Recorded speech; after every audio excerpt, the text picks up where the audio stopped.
Hey everybody, this is Josh Korb, and what I'm going to do is I'm going to go through the 5 Minds of the Future by Howard Gardner, and just briefly start talking about how I'm going to incorporate these in my classroom, and so sit back and take a listen.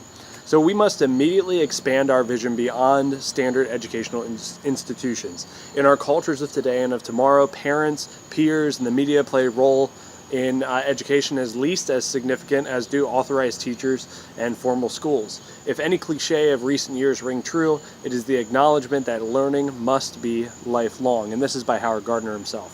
So the mind is a precious gift to waste, and if we continue to go through the same educational processes that we've done in the past, how can we ever hope to achieve anything new that hasn't already been done? So today's classroom looks, feels, and acts differently than even, say, 10 years ago. And with the various initiatives such as flipped, hybrid, or one-to-one learning, we owe it to our students to differentiate and individualize their education more than ever and provide them with new opportunities and experiences that will engage them on a whole new level and allow them to express their creativity in ways we could not even imagine. I'm going to quickly go through the 5 Minds of the Future as addressed by Howard Gardner and share with you how I hope to achieve each one of these within my classroom and within the preparation for the new school year.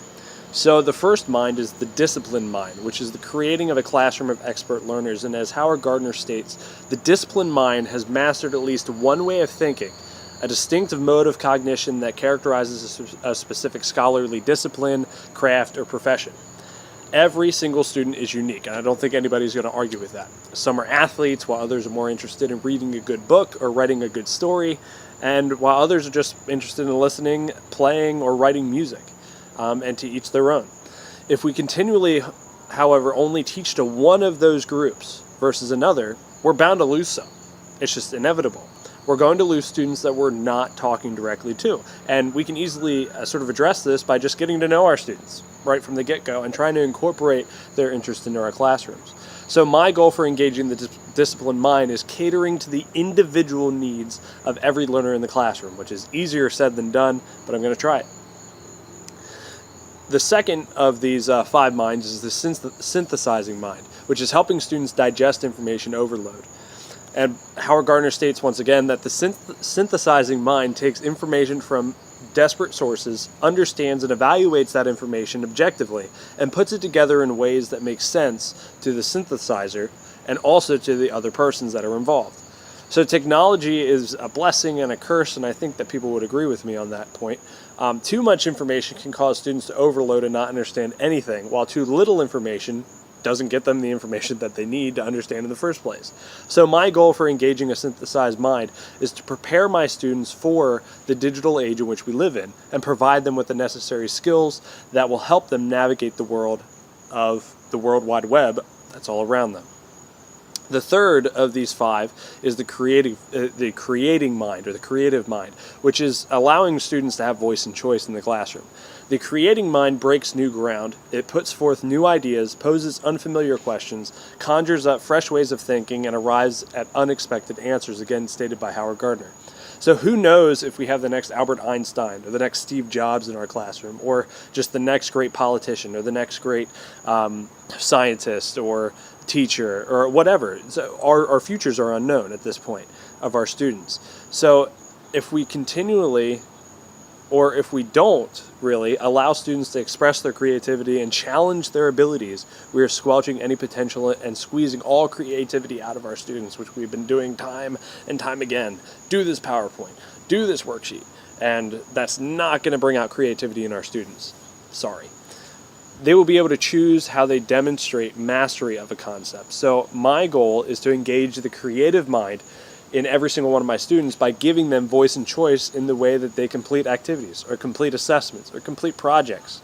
If one student wants to do a painting where another student wants to do a writing piece or a writing prompt to solve the same thing or to give me the same result that I've been looking for, the understanding and the mastery of the concept, then why am I going to hold them back? So the fourth of these 5 minds is the respectful mind, which is valuing just the opinions of others. So the respectful mind notes and welcomes differences between humans and individuals and between human groups, tries to understand these other people, and seeks to work effectively with them. This is very hard to do, especially in the mind of a teenager, let alone adults, because students and adults are often closed-minded when it comes to new ideas and challenges that challenge their own beliefs or own ideas. Just because someone may have a different viewpoint doesn't make either person wrong. It's why we are human. It's what makes us human. We have these own individual beliefs and ideas that we all come together and make this diverse network of communication practices between each one of us, which cannot be taken for granted. So we all have our own stories. So my goal is to engage the respectful mind, is to influence my students in such a positive way so that they leave more accepting than when they entered my classroom.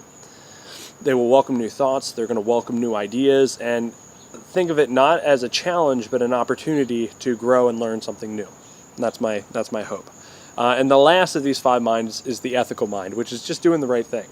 So the ethical mind ponders the natures of one's work and needs and desires of society in which he lives. So the mind conceptualizes how workers can serve purposes beyond self-interest and how citizens can work unselfishly to improve the lot of all people. So students need to be taught how to be sort of digital citizens. We teach them how to say please. We teach them how to say thank you. We teach them all these skills and all these necessary attributes to be a successful citizen in the world that we live in.